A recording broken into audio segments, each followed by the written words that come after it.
Nous allons passer donc la partie côté exercice. Donc, vous prenez votre cahier d'exercice et vous allez donc écrire exercice, racine carrée et simplification. Donc, et ensuite rappel du cours. Donc vous allez compléter les deux propriétés en regardant votre cours. D'accord. Et ensuite vous allez faire l'exercice 1. Et vous mettez sur pause si vous voulez. Et on va passer donc à la correction de l'exercice 1. Alors si vous n'avez pas réussi, donc je pense que vous avez réussi, donc racine carrée de a fois b, c'est racine de a fois racine de b, et racine carrée de a sur b, c'est racine de a sur racine de b. On dit que la racine carrée est compatible avec la multiplication et la division, d'accord. Alors si vous n'avez pas réussi, on va simplement faire le petit a. Donc ici, il fallait calculer puis donner sous la forme a racine de 2. Il faut absolument qu'il y ait sous la racine il y ait seulement 2, et que a soit un entier. Donc par exemple, a égale racine de 8. Donc il faut que je décompose 8 pour utiliser la propriété qui est ici par une multiplication pertinente. Donc 8, bon, c'est 4 fois 2, il n'y a pas d'autre décomposition possible, et celle-ci elle est intéressante puisque 4 fois 2, je connais la racine carrée de 4, donc je vais pouvoir écrire donc que racine carrée de 4 fois 2 c'est racine de 4 fois racine de 2. Comme je connais racine carrée de 4 qui vaut 2, ça va me faire donc 2 racines de 2. D'accord. Je vous laisse mettre sur pause et essayer de faire les suivants. Donc il faudra décomposer les nombres, ou il faudra voir comment faire pour avoir en fait faire apparaître racine de 2. Je vous laisse faire. Mettez sur pause. On va passer à la correction qui est en dessous. Hop. Alors ici, pour le B, donc là j'ai racine de 10 fois racine de 5. Donc racine de 10 fois racine de 5. Je peux écrire donc, je peux tout mettre sous la racine. C'est la racine carrée de 10 fois 5, c'est-à-dire racine de 50. Mais donc ça c'est mon résultat. Mais je dois le mettre sous la forme a racine de 2. Faut pas oublier ça, avec a un entier. Donc je vais essayer de décomposer 50 à l'aide de 2 finalement. Donc ça va faire 25 fois 2. Je connais la racine carrée de 25. Donc je vais donc pouvoir écrire que racine carrée de 25 fois 2, c'est racine de 25 fois racine de 2. Vous voyez, je sépare les deux en deux racines. Et racine carrée de 25, c'est 5. Donc ça fait 5 racines de 2. Alors, certains élèves avaient écrit ça, donc pour ça que je le propose. 10, c'est donc 5 fois 2 fois 5. Donc j'écris racine carrée de 2 fois 5. Après fois racine de 5. Je mets tout sous la même racine. Au final, j'obtiens la même chose. J'obtiens racine de 2 fois racine de 5. Racine de 2 fois racine de... Pardon. Racine de 2 fois 5 fois 5. C'est aussi racine de 2 fois 25.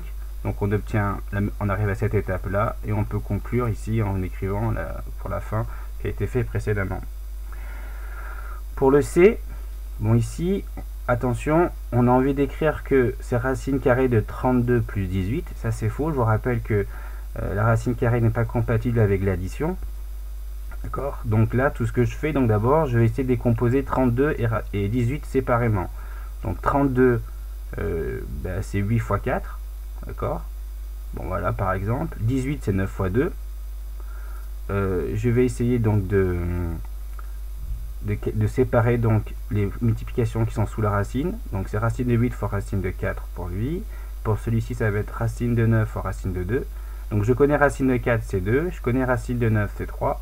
Ce qui va me donner 2 racines de 8 plus 3 racines de 2. Ensuite, donc là c'est bon. 3 racines de 2, ça me convient puisque ça ressemble à ce que je veux. Donc sous la forme a racine de 2. Là je le laisse. Par contre, 2 racines de 8, il faudrait que je travaille encore ce terme-là.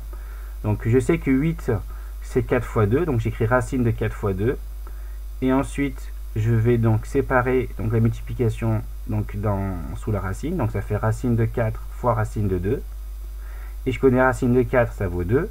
Donc au final, je me retrouve avec donc le 2, c'est le 2 qui est là. Racine de 4, je mets fois 2 à la place. Et racine de 2, je laisse racine de 2. Donc plus racine de 3 fois 2 que j'ai pas touché. Au final, ça va me faire donc 2 fois 2, ça va faire 4 racines de 2 plus 3 racines de 2. Ce qui revient donc à factoriser parce que là, j'ai donc des racines de 2, mais il faut que je mette un résultat sous cette forme-là, a racine de 2. Donc là, il y a une addition que je peux encore réduire. Les racines de 2, j'en ai 4 et j'en ai 3. Ben, finalement, j'en ai 4 plus 3 en factorisant. Ça me fait 7 racines de 2.